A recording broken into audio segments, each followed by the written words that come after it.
Dummies, what's up? Yup, she's back from the dead. Now, I'm completely ashamed to say that for the past 4-ish months, I have been completely out of the loop in Broncos news. Last season, it got to me. I'm not gonna lie. I think it started to destroy me a little bit more than I truly accepted, but at least I can admit where I am now. So if you're anything like me, and don't be like me, I needed to do a rapid catch up on all things Broncos news before we head into the 2023-2024 season. So I compiled the 10 most important things that you need to know as a Broncos fan going into this hopefully winning better season. So let's go. 1, we have a new head coach. Sure, that is very obvious news, but still news nonetheless. Sean Payton, he signed on in January as the 20th head coach of the Denver Broncos to hopefully turn this 7-year losing streak around. I would encourage you to watch the full video I did on him to get all the good old deets about this guy. But basically, he was a coach for the Saints, won them a Super Bowl, went into retirement, and then got out of retirement to coach for the Denver Broncos. My opinion of Sean Payton, this man terrifies me.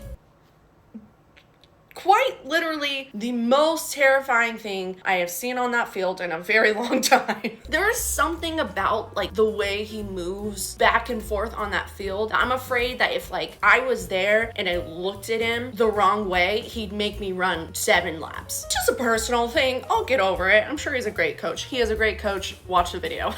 We have some new coordinators. Also did a full video on these guys, so go ahead and watch that if you want. But our new offensive coordinator, Joe Lombardi from the Chargers, our new special teams coordinator, Ben Kutzwicka from the Vikings, and this guy.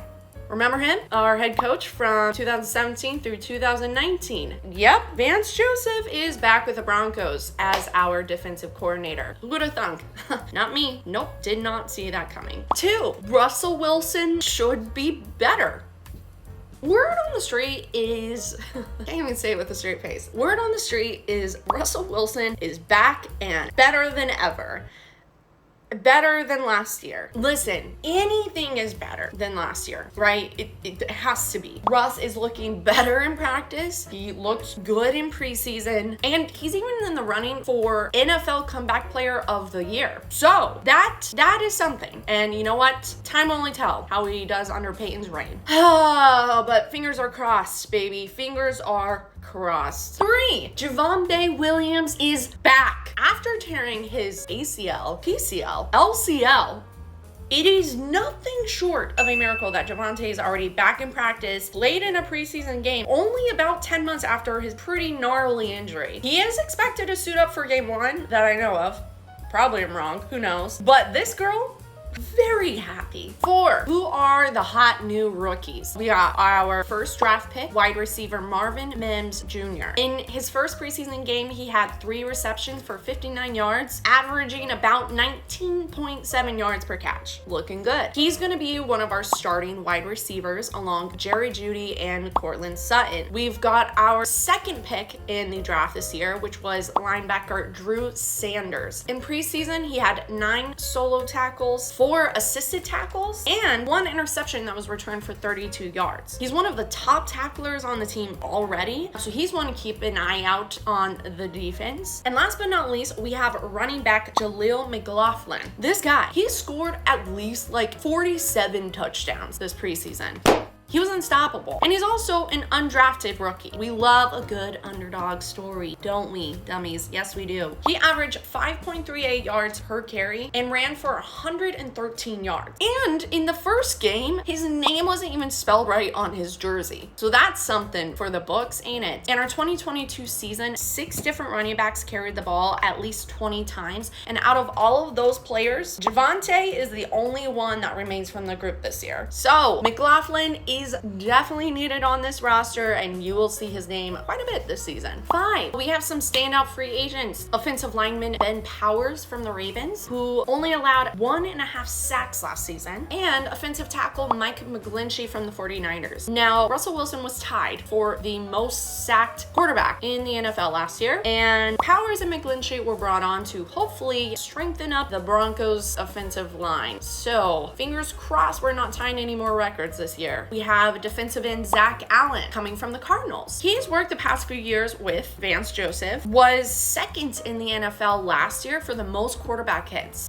and is also the highest paid player, tied with Justin Simmons on the Broncos defense. We have quarterback Jarrett Stidham coming over from the Raiders. Now, this guy won in the backup quarterback battle, I guess, but to be honest, he did not have the most impressive preseason, but he's our backup, and at least you know who he is. And also, I like to call him Jarrett Studham. Get it, stud? Studham. I'm gonna try to make it stick. I did do a full video on Powers, McGlinchey, Allen, and Stidham, and you can always watch that if you want, but I did not include in that group running back Samaje Perine from the Bengals. You're gonna be seeing a lot of him this year since he is one of our 3 running backs on the roster with McLaughlin and Javonbae. So depending on how Javonte does this year as far as his recovery goes, Samaje might be our #1 running back. So now you know, great. 6, some other general players that you will need to know. We got a new kicker. Yep, Brandon McManus is no longer with us.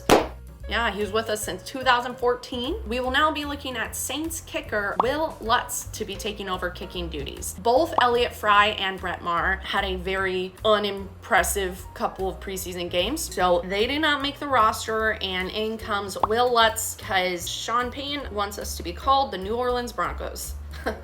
Not really, kidding. But another Saints player, Adam Troutman, another tight end. So he is tight end numero 1 with Greg Dulcich right behind him. I'm a huge Dulcich fan. I would love to see him in that front spot, but let's see what Troutman's got, okay? 7, who are some of the players that you won't be seeing on the Broncos this year? Some of the notable players on the injured reserve list, we have Tim Patrick, unfortunately for the 2nd year in a row, who got injured in training camp. Wide receiver Jalen Virgil, who was injured in one of our preseason games, and wide receiver KJ Hamler, who actually had to step away from the NFL due to a heart issue. He was waived with a non-football illness, and players on this roster can be activated after the 4th regular season game, but I mean, my bets are that we're not going to see Hamler at all this year. Now, some of the players that were waived or released, we have quarterback Brett Rippon, who went to the Rams, Montrell Washington, the underdog rookie from last year that I was really rooting for, just did not play out. He went to the Chiefs. Albert Okwuegbunam, after a very impressive 3rd preseason game, we traded him to the Eagles. And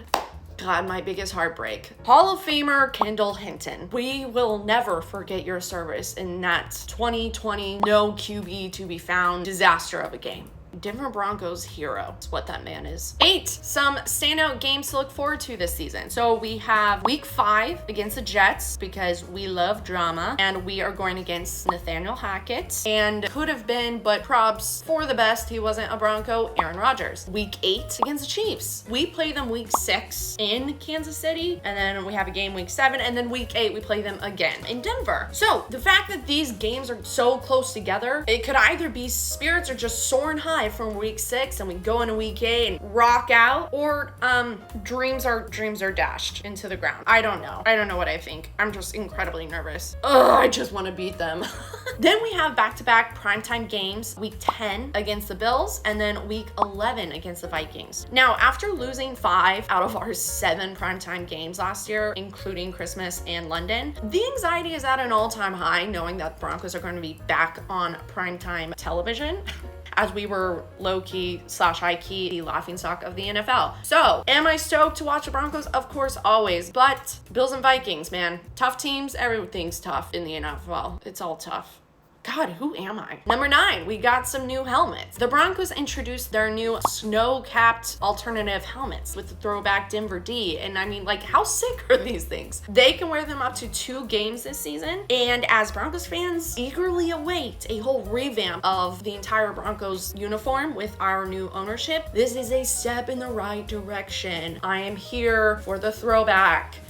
obviously. We love it. Love the colors. Mwah. And 10, Payton's driving quite a tight ship around Denver. Honestly, what should be the biggest news of the offseason, the era of the bucket hat is no more. Tragic, I know. Broncos players are no longer allowed to wear Gilligan hats, as they're also called, on the sidelines as one of Payton's newest roles. He wants to establish more professionalism and focus as a team, which I respect. I love it. And I guess bucket hats are a little too fun and anti-focus. And as the rebel I am, if Payton says no, I say, let's go. There is your recap before the start of this season. Broncos country.